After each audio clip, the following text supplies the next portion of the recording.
Hello and welcome my dear students. आपण ledger बघतो आहोत. लेजरमध्ये आज आपण थोडीशी एक डिफिकल्टी लेवल वाढवणार आहोत. आपल्याला कंपाऊंड एंट्रीज बघायच्या आहेत. कंपाऊंड एंट्रीज म्हणजे माहितीये तुम्हाला, सिंपल एंट्रीज म्हणजे सिंगल अकाउंट डेबिट होतं, सिंगल अकाउंट क्रेडिट होतं. कंपाऊंड एंट्रीमध्ये more than one account is debited and more than one account is credited. Or so आपल्याला अशा कंपाऊंड एंट्रीज बघायच्या आहेत, ज्या कंपाऊंड एंट्रीजचं लेजर पोस्टिंग कसं करायचं आहे तेही आपण बघणार आहोत.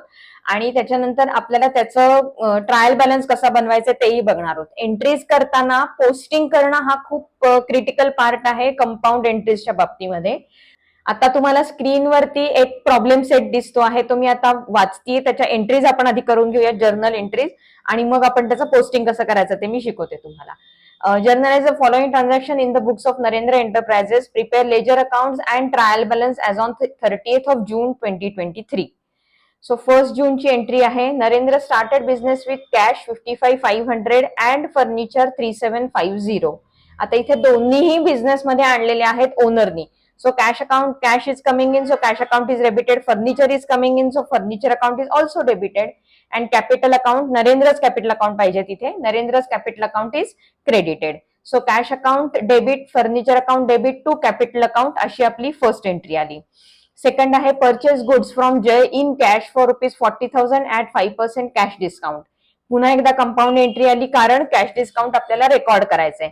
सो रेकॉर्ड करताना कसं रेकॉर्ड करतो आपण, एंट्री कशी करतो, परचेसेसला आपण पूर्ण अमाऊंट देतो 40,000 ची. 40,000 फॉर 5% कॅश डिस्काउंट आपल्याला अलाउ झालेले, सो ते आपलं इन्कम आहे. सो इन्कम म्हणजे क्रेडिट होतं. 40,000 वरती 5% म्हणजे 2,000, म्हणजे 38,000 कॅश आपण पे केली. Cash is going out, so cash account is credited. आणि discount is received, discount received is our income, so it is also credited. Entry काय होणार आहे, purchase account debit 40,000 full amount to cash account, जेवढी cash pay केली 38,000, discount किती मिळालं, to discount received 2,000. Next आहे 10th of June. Purchase stationery 2250 for Nirmala stationers. Printing stationery असा account आपण तयार करतो जेव्हा स्टेशनरी आपण परचेस करतो तेव्हा. So printing stationery account debit to cash. जेव्हा एक्सपेंडिचर असतो त्यावेळेला कॅश अकाउंट क्रेडिट करायचं असतं. Cash is going out. 15 जूनचं ट्रान्झॅक्शन आहे. Sold goods to Ramesh worth ₹30,000 at 10% cash discount. आता आपण गुड्स सेल केलेले आहेत. कॅश अकाउंट इज डेबिटेड 27,000, कारण तेवढीच अमाऊंट आपल्याला मिळालेली आहे. 30,000 वर 10% आपण डिस्काउंट अलाउ केलं. Discount allowed is our expenditure, it is debited. किती झालं ते डिस्काउंट, 30% 10% म्हणजे 3,000. सो डिस्काउंट अलाउडची अमाऊंट आहे 3,000. ती लेस केली तर कॅश किती रिसिव्ह झाली, 27,000. सो 27,000 डेबिटला जाणार कॅशच्या, discount allowed 3,000 to sales full amount 30,000. 20th June paid salary and rent 7,000 and 15,000 respectively. Salary account debit 7,000, सॅलरीचं किती आहे 7,000, रेंट आहे 15,000. So rent account debit 15,000. दोन्ही एक्सपेन्सेस आहेत म्हणून डेबिटला आले. To cash account, total cash किती गेली, 7 + 15 22,000 एवढी cash is going out of the business, so cash account is credited. Again this is a compound entry. 25th June purchase goods from Viren 25,000 at 10% trade discount. Trade discount record होतं का, नाही होत. So 25,000 च्या 10% म्हणजे 2,500. ते आपण 25,000 मधनं लेस केले की किती उरले, 22,500. सो तेवढ्याचीच एंट्री येणार. Purchase account debit to Viren's account 22,500, कारण इथे इन कॅश असं दिलेलं नाहीये. लास्ट एंट्री आहे 30th June. Received commission from MLC limited ₹2,000. Commission account, sorry इथे रिसिव्ड कमिशन आहे, एंट्री चुकली माझी. कमिशन अकाउंट क्रेडिटला पाहिजे. Cash account debit to commission account पाहिजे, इथे चेंज करून घ्या, माझ्याकडनं एंट्री चुकलेली आहे. Cash account debit to commission account ₹2,000. ठीक आहे. आता आपण ह्याचं पोस्टिंग करूयात लेजरमध्ये. आता कंपाऊंड एंट्रीचं पोस्टिंग कसं करायचं, नीट लक्ष देऊन बघायचं आहे, काहीही मिस करू नका. जेव्हा प्रॉब्लेम वाटेल तेव्हा परत मागे जा आणि परत एकदा तो व्हिडिओ बघा. ठीक आहे. पोस्टिंग बघूयात आपण. आता पोस्टिंग करायला घेऊया. मी इथे ऑलरेडी लेजर आखून घेतलेलं आहे in the books of Narendra enterprises. तुम्हाला इथे दिसते सगळी लेजर्स तयार करून घेतलेली आहेत मी. सगळ्यात पहिलं आपण कॅपिटल अकाउंट करतो. सो नरेंद्रच कॅपिटल अकाउंट सगळ्यात पहिलं आहे. त्यानंतर आपण कॅश अकाउंट करतो. कॅश अकाउंट थोडंसं मोठं करायचं, बऱ्याचशा एंट्रीज कॅश अकाउंट मधनं होतात म्हणून. त्यानंतर furniture account, discount received account, discount allowed account. इकडे तुम्ही पाहिलं तर purchase account, sales account, salary account, rent account, printing stationery, Viren's account, commission account, असे सगळे अकाउंट्स तयार करून घेतलेली आहेत मी ऑलरेडी. आपल्याला नंतर ट्रायल बॅलन्स पण बनवायचा आहे. ठीक आहे. सो आता आपण पोस्टिंग करायला घेऊयात. फर्स्ट एंट्री होती आपली cash account debit 55,500, furniture account debit 3750, to capital account 59,250. आता तुम्ही जर नीट केलं, लक्ष दिलं तर तुमच्या एक लक्षात येईल की कॅश अकाउंटची जी फिगर आहे आणि फर्निचर अकाउंटची जी फिगर आहे त्या दोन्हीची टोटल मिळून कॅपिटल अकाउंट 59,250 झालेली आहे. बरोबर. याचाच अर्थ ही एंट्री जर आपण स्प्लिट केली तर ती कशी तयार होईल? Cash account debit to capital account आणि furniture account debit to capital account, अशा दोन एंट्रीज आपल्याला त्याच्यात मिळाल्या. बरोबर आहे. कळलं? सो ही एंट्री पोस्टिंग करताना ऍज इफ आपण दोन सेपरेट एंट्रीज पोस्ट करतोय अशा पद्धतीने पोस्ट करायची. कशी ते सांगते मी तुम्हाला. आपण डेबिट पासून सुरुवात करतो. Cash account debit 55,500. जशी आपण एंट्री प्रोनाऊन्स करतो तसंच पोस्टिंग करायचं मी सांगितले तुम्हाला. सो सगळ्यात पहिल्यांदा आपण कॅश अकाउंट मध्ये जाणार आहोत. कॅश अकाउंट मध्ये फर्स्ट डे आहे. Cash account debit to capital account, amount आहे 55,500. असं मी का म्हणते फर्निचर अकाउंट डेबिट मध्ये मी का नाही म्हटलं? कारण आपण त्या एंट्रीज स्प्लिट करून घेतलेल्या आहेत. स्प्लिट करताना आपण काय केलंय? Cash account debit 55,500 to capital account 55,500, ही फर्स्ट एंट्री झाली. सेकंड एंट्री काय झाली? Furniture account debit 3750 to capital account 3750. मी तुम्हाला या दोन एंट्रीज इथे करून दाखवते. आपली सगळ्यात पहिली एंट्री होती cash account debit furniture account debit to capital account, अशा आपल्या एंट्रीज होत्या. 55,500, 3750 आणि या दोन्हीची ही टोटल होती 59,250. ही कॅपिटलला क्रेडिट केली. आता मी याच्याच तुम्हाला दोन एंट्रीज करून दाखवते. Cash account debit to capital account, ही पहिली एंट्री झाली. अमाऊंट काय येणार? 55,500, 55,500. ठीक आहे. ही पहिली एंट्री झाली. दुसरी entry furniture account debit to capital account,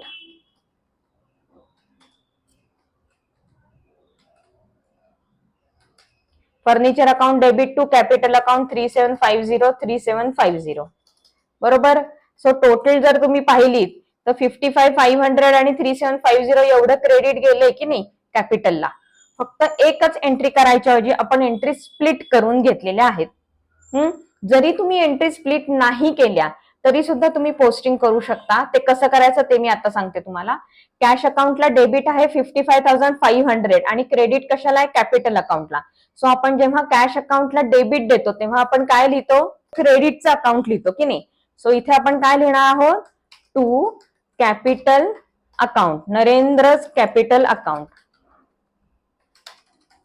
असं आपण इथे लिहिणार आहोत. अमाऊंट काय आहे? 55,500. मी 55,500 अमाऊंट का घेतली? कारण तुम्हाला मी पोस्टिंग करताना काय सांगितलंय? कॅश अकाउंटला डेबिट कितीचं दिलेलं आहे? 55,500. तेवढंच फक्त तुम्हाला डेबिट द्यायचं आहे कॅश अकाउंट मध्ये. कॅश अकाउंट मधली अमाऊंट टाकताना कॅश अकाउंटच्या पुढची जी अमाऊंट आहे ती अमाऊंट डेबिटला टाकायची आहे. सो 55,500 ही कॅश अकाउंटच्या डेबिटला लिहिलेली अमाऊंट आहे म्हणून ती तिथे घेतली.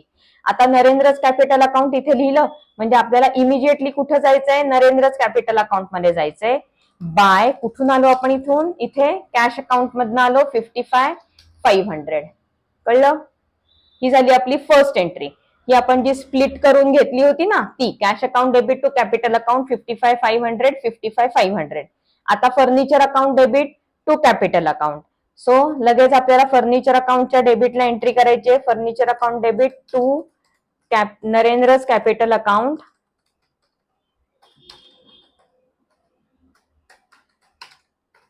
अमाऊंट किती आहे? 3750. म्हणजे नरेंद्रज कॅपिटल अकाउंट आपण क्रेडिटला होतं म्हणून ते इथे टू नरेंद्रज कॅपिटल अकाउंट असं लिहिलंय. आता नरेंद्रज कॅपिटल अकाउंट मध्ये जायचं आणि सेकंड इफेक्ट द्यायचा. तारीख तीच राहणार, बाय फर्निचर अकाउंट 3750. कळलं? एंट्री कशी केली ते लक्षात आलंय आपल्याला. दोन एंट्री स्प्लिट करून घेतल्या आपण आणि स्प्लिट केलेल्या एंट्रीजचं आपण पोस्टिंग केलं. लक्षात आलं? हे रफ मध्ये कुठेतरी करायचं. पोस्टिंग जे आपण करणार आहोत, जर्नल एंट्री करणार आहोत, त्याचं रफ मध्ये स्प्लिट केलेल्या दोन एंट्रीज करायच्या आणि त्याचं पोस्टिंग करून टाकायचं. ठीक आहे, नेक्स्ट बघूया. आणखीन एक सांगते तुम्हाला, इथे कॅश अकाउंटला डेबिट होतं, फर्निचर अकाउंटला डेबिट होतं. सो आपल्याला कॅश अकाउंटच्या डेबिटला 55,500 आले, फर्निचर अकाउंटच्या डेबिटला 3750 पण आले. आता कॅपिटल अकाउंटच्या क्रेडिटला 59,250, पण ते कसे आले?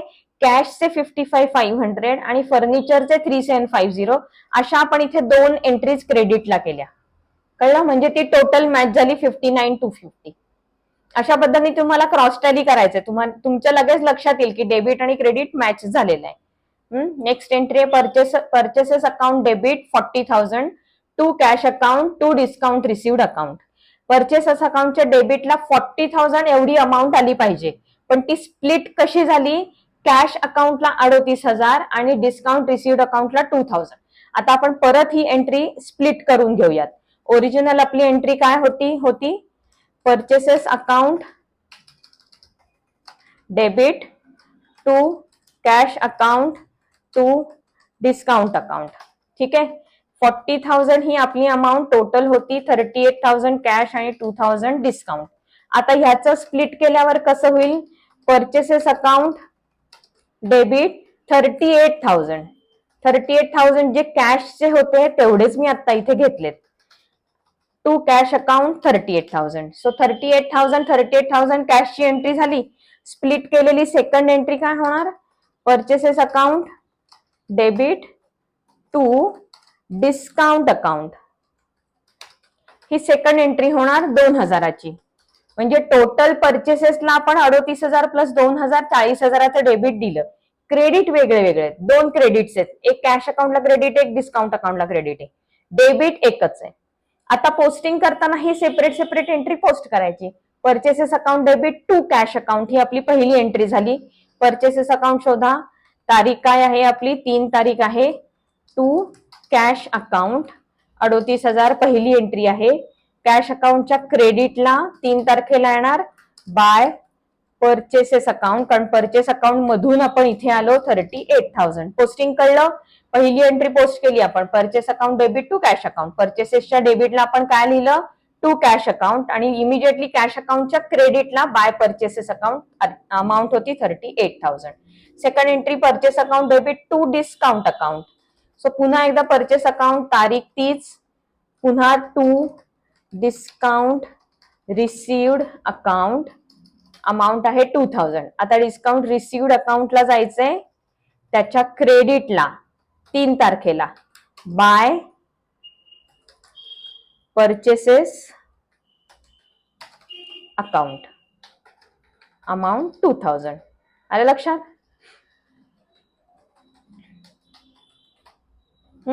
पोस्टिंग कळलंय नक्की? दुसरी एंट्री बघूयात. Printing stationery account debit to cash account. सोपी एंट्री ही. प्रिंटिंग स्टेशनरी अकाउंट शोधा. तारीख आहे 10 टू कॅश अकाउंट. जसं आपण एंट्री प्रोनाऊन्स करतो तशीच पहिला इफेक्ट द्यायचा आहे. So printing stationery account debit to cash account 2250 entry केली आपण. इमिजिएटली कॅश अकाउंटला जायचंय आणि त्याच्या क्रेडिटला लिहून टाकायचंय 10 तारखेला by printing and stationery account. आपण कुठून आलो इथे? प्रिंटिंग स्टेशनरी मधनं आलो. 2250 अमाऊंट आहे. कळलं? कॅश अकाउंटला क्रेडिट दिलेलं आहे बाय प्रिंटिंग स्टेशनरी 2250 आणि प्रिंटिंग स्टेशनरीला डेबिट दिले to cash account 2250. Opposite account एकमेकांच्या ह्याच्यात लिहायचे आहेत. नेक्स्ट 15 जूनला cash account debit, discount allowed account debit to sales account. पुन्हा स्प्लिट करायची एंट्री आपल्याला. Cash account debit, discount allowed account debit.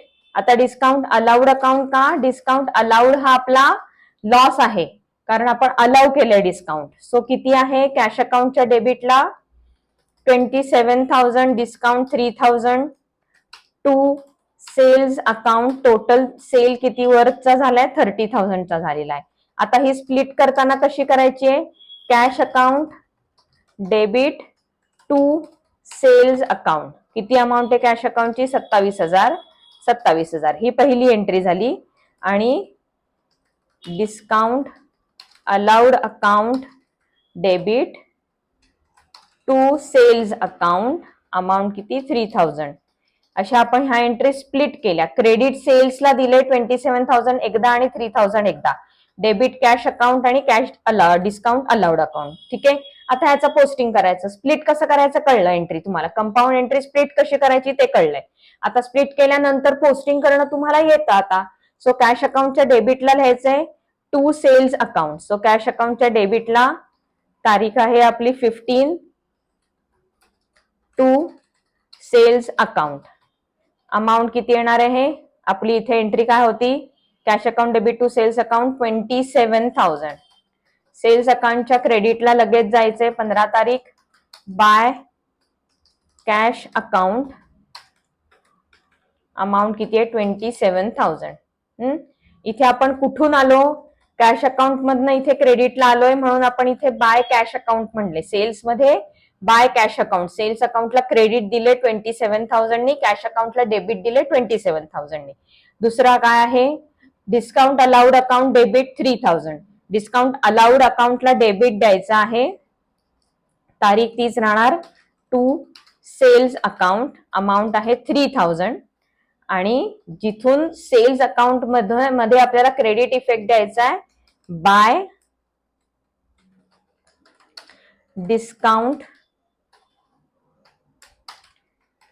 Allowed account 3,000. बरोबर कळलं. सेल्स अकाउंटच्या क्रेडिटला तुम्हाला दोन एंट्रीज दिसत आहेत, कॅश अकाउंट आणि डिस्काउंट अलाउड अकाउंट. कारण काय आहे, सेल्स अकाउंट जे 30,000 आहे त्याला दोन इफेक्ट्स आहेत, 27,000चा एक आणि 3,000चा एक. डेबिट्स दोन आहेत की नाही, म्हणून सेल्स अकाउंटच्या क्रेडिटला टोटल अमाऊंट 30,000ची दिसते पण अकाउंट्स दोन दिसत आहेत. कळलं. Next transaction salary account debit rent account debit to cash account. So salary account debit rent account debit to cash account. 7,000 15,000 22,000. Split कसं करणार, पहिलं salary account debit 7,000 to cash account credit 7,000. ही पहिली एंट्री झाली. मग रेंट अकाउंट कितीनी debit केले 15,000नी आणि कॅश किती गेली रेंट साठी 15,000ची. सो कॅश अकाउंटला क्रेडिट किती द्यायचं आपण 15,000चा. अशा स्प्लिट केल्या एंट्रीज. एकदा स्प्लिट करून झाल्या की पोस्टिंग करणं सोपं आहे. सॅलरी अकाउंटच्या डेबिटला लिहायचंय टू कॅश अकाउंट. सॅलरी अकाउंटच्या डेबिटला लिहायचंय टू कॅश अकाउंट. 20 तारीख आहे. To cash account 7,000. कॅश अकाउंटच्या क्रेडिटला लिहायचंय 20 तारीख बाय सॅलरी अकाउंट 7,000. तसंच रेंट अकाउंटच्या डेबिटला to cash account 15,000. Rent account कितीनी डेबिट केले 15,000नी आणि कॅश अकाउंट कितीनी क्रेडिट केली 15,000ची. टोटल कॅश क्रेडिट किती झालेली आहे 22,000चं क्रेडिट मिळालेलं आहे कॅश अकाउंटला. आणि रेंट अकाउंटच्या डेबिटला 15,000 सॅलरी अकाउंटच्या डेबिटला 7,000. Next entry purchase account debit to Viren's account. Purchases अकाउंटच्या डेबिटला एंट्री करायची आहे आपल्याला टू विरेन्स अकाउंट. अमाऊंट आहे 22,500. अमाऊंट किती आहे 22,500. तारीख आहे 25. Purchases account debit to Viren's account 22,500. विरेनच्या अकाउंटला क्रेडिटला जाणार इफेक्ट एक डेबिटचा असतो एक क्रेडिटचा असतो. डेट आहे 25. परचेस अकाउंट मधनं आपण इथे आलो ना म्हणून by purchases account 22,500. Last entry आहे उलटी लिहायची ही entry cash account debit to commission account पाहिजे इथे. सो कॅश अकाउंटच्या डेबिटला येणार आहे, कॅश अकाउंट मध्ये जा, कॅश अकाउंटच्या डेबिटला 30 तारखेला एंट्री आहे टू कमिशन अकाउंट, अमाऊंट आहे 2000 आणि कमिशन रिसिव्ड आहे, सो कमिशन इन्कम आहे, कमिशनच्या क्रेडिटला जाणार बाय कॅश अकाउंट 2000. कळलं? पोस्टिंग आपली सगळी करून झालेली आहेत. आता आपण बॅलन्सिंग करून घेऊयात. ठीक आहे, लेजर अकाउंट बॅलन्सिंग करून घ्यायचे. तुम्हाला मी ऑलरेडी केलेली दाखवते, बॅलन्सिंग केलेली. नरेंद्रच कॅपिटल अकाउंट आहे, इथे क्रेडिटची टोटल आहे 59,250, ती आपण डेबिटला कॉपी करून घेतली आहे. डेबिटला दुसरं काहीच नसल्यामुळे 59,250 ही बॅलन्सिंग फिगर आली, त्याला स्टार मार्क केला. 30 तारखेला आपण बॅलन्सिंग केले, जी आपली लास्ट डे असतो, ज्या लास्ट डेटला आपण एंट्री केलेली असते त्याच डेटला बॅलन्सिंग करायचंय. सो 30 तारखेची लास्ट डेट एंट्री आपण केलेली आहे. सो 30 तारखेलाच टू बॅलन्स कॅरीड डाऊन 59,250, दोन्ही ह्याला टॅली मार्क्स द्यायचे. अपोजिट साइड नेक्स्ट डे असं ब्रॉड डाऊन करायचं असतं. सो नेक्स्ट डे आहे 1 जुलै, अपोजिट साइड क्रेडिटचे to balance by balance brought down 59,250. म्हणताना आपण काय म्हणतो, Narendra's capital account has a credit balance of 59,250 because the brought down balance is written on the credit side. सारखं सारखं म्हणा, आपोआप पाठवतं. कॅश अकाउंट, कॅश अकाउंटची डेबिट साइड हेवियर आहे, क्रेडिट साइडचा डिफरन्स आला 22,250, जो डेबिटला ब्रॉड डाऊन केलेला आहे 1 जुलैला 22,250. Cash account has a debit balance of 22,250 because brought down balance is written on the debit side. तसंच furniture account has a debit balance of 3750, discount received has a credit balance of 2000, discount allowed has a debit balance of 3000, commission has a credit balance of 2000, Viren has a credit balance of 22,500, printing stationery has a debit balance of 2250, rent account has a debit balance of 15,000, salary account has a debit balance of 7,000, sales account has a credit balance of 30,000 and purchases account has a debit balance of 62,500. सगळं balancing करून घ्या. 2 नियम सांगितलेले लक्षात ठेवायचे, जी side heavier आहे त्याची total घ्यायची, दुसऱ्या बाजूला ती कॉपी करायची, क्रेडिट साइडला किंवा डेबिट साइडला म्हणजे दुसऱ्या बाजूला जी कमी अमाऊंटची साइड आहे तिथला डिफरन्शियल अमाऊंट कॅल्क्युलेट करायची, त्याला स्टार मार्क करायचा, तो अपोजिट साइडला नेक्स्ट डेला ब्रॉड डाऊन करायचा. ठीक आहे, असं सगळं करून झालेलं आहे. आता सेम डेला, ज्या दिवशी आपण बॅलन्सिंग केलं त्या सेम डेला आपल्याला ट्रायल बॅलन्स बनवायचा आहे. सो मी खाली ऑलरेडी ट्रायल बॅलन्स लिहिलेला आहे. खाली जो ट्रायल बॅलन्स बनवलेला आहे त्याची तारीख आहे in the books of Narendra enterprises, trial balance as on 30th June 2023. Me list already केलेली आहे सगळ्या लेजर्सची, फक्त मी डेबिट आणि क्रेडिट वरचे बॅलन्सेस बघून खाली लिहिणार आहे. नरेंद्र's capital account has a credit balance of 59,250. So क्रेडिटच्या कॉलम मध्ये लिहिणार आहे मी 59,250. हा कुठल्या प्रकारचा ट्रायल बॅलन्स आहे? व्हर्टिकल टाईपचा आहे. कॅश अकाउंट डेबिट 22,250, कॅश अकाउंटच्या डेबिटला येणार 22,250. आपण अमाऊंट्स लिहिताना त्याप्रमाणे अमाऊंट्स लिहायच्या आहेत, बघून नीट लिहायच्यात. Furniture account 3750 debit balance, furniture account 3750 debit balance. त्याच्यानंतर discount received account 2000 credit, discount received 2000 credit, discount allowed 3000 debit, discount allowed 3000 debit, commission 2000 credit. त्यानंतर आहे purchases 62,500 debit, purchases 62,500 debit, sales 30,000 credit, sales 30,000 credit, salary account debit 7,000, salary account debit 7,000, rent account debit 15,000, purchase account debit 2250, variance account credit, विरेन्स अकाउंटच्या क्रेडिटला 22,500. Tally झाला. Trial balance दिसतोय तुम्हाला समोर, tally marks द्यायचे आहेत, double underline करायची आहे. जर तुम्ही पहिली एंट्री बरोबर केली तर पोस्टिंग बरोबर होईल, बॅलन्सिंग बरोबर केलं तर ट्रायल बॅलन्स बरोबर येईल. ठीक आहे, समजा तुमचा चुकला, ट्रायल बॅलन्स मॅच नाही झाला, तर काय करायचं? रिव्हर्स इंजिनिअरिंग म्हणते मी त्याला. रिव्हर्स इंजिनिअरिंग म्हणजे जी सगळ्यात शेवटची स्टेप केली ती आधी चेक करायची. काय स्टेप केली आपण सगळ्यात शेवटची? आपण बॅलन्सिंग केलेल्या अमाऊंट आपण ट्रायल बॅलन्स मध्ये लिहून काढल्या. त्या अमाऊंट चुकल्या नाहीयेत ना हे पहिलं बघायचं. सो आपण अमाऊंट बघून इथे मॅन्युअली लिहितोय. सो ते चुकताना 2250च्या जागी मी 3250 लिहिलं नाहीये ना हे चेक करायचंय. सो फर्स्ट आपण ते चेक करणार आहोत, बॅलन्सिंग अमाऊंट नीट लिहिल्या आहेत का. सेकंडली जर त्याही नीट लिहिलेल्या असतील तर त्याच्या आधीची स्टेप आपण बॅलन्सिंग केलेलीची लिहिली होती. सो टोटल चुकल्या नाहीयेत ना, बॅलन्सिंग करताना आपली डेबिटची टोटल क्रेडिटची टोटल चुकली नाहीये ना, सबट्रॅक्शन करताना चुकलेलं नाहीये ना, डिफरन्शियल अमाऊंट काढताना चुकलं नाहीये ना, हे बघायचं आहे. तेही जर बरोबर असेल तर त्याच्या आधीची स्टेप आपण पोस्टिंग केलेलं होतं, जर्नल टू लेजर. डेबिटचं डेबिटला पोस्टिंग झालंय ना, अमाऊंट बरोबर पोस्ट झाले आहेत ना, क्रेडिटचं क्रेडिटला गेलंय ना, अमाऊंट बरोबर पोस्ट झाले आहेत ना, जे काही डेबिटचे आणि क्रेडिटचे इफेक्ट दिलेले होते ते अपोजिट साईडला बरोबर अमाऊंटचे दिलेले आहेत का हे चेक करायचंय. तेही जर बरोबर असेल तर तुम्हाला काय चेक करायचंय? बेसिक तुमची एंट्रीज, जर्नल एंट्रीज बरोबर आहे का नाहीये ते चेक करायचंय. सो आपण जसं जर्नल एंट्री, मग लेजर, मग पोस्टिंग, मग बॅलन्सिंग आणि मग ट्रायल बॅलन्स असं जे केलेलं होतं, ते जर ट्रायल बॅलन्स मॅच नाही झाला तर उलट मागे मागे मागे मागे जायचंय आणि फर्स्ट स्टेप पर्यंत येऊन चेक करायचंय. कुठे ना कुठेतरी तुम्हाला नक्की तुमचा काय एरर होती ती सापडणार आहे. कळलं? हे लक्षात आलंय तुमच्या आपण कसं बनवलेलं आहे ते कंपाऊंड एंट्रीचं. मी तुम्हाला होमवर्क पण देणार आहे, तोही सॉल्व्ह करा आणि हा प्रॉब्लेम सुद्धा परत एकदा तुमचा सॉल्व्ह झाला पाहिजे. ठीक आहे, नेक्स्ट लेक्चर मध्ये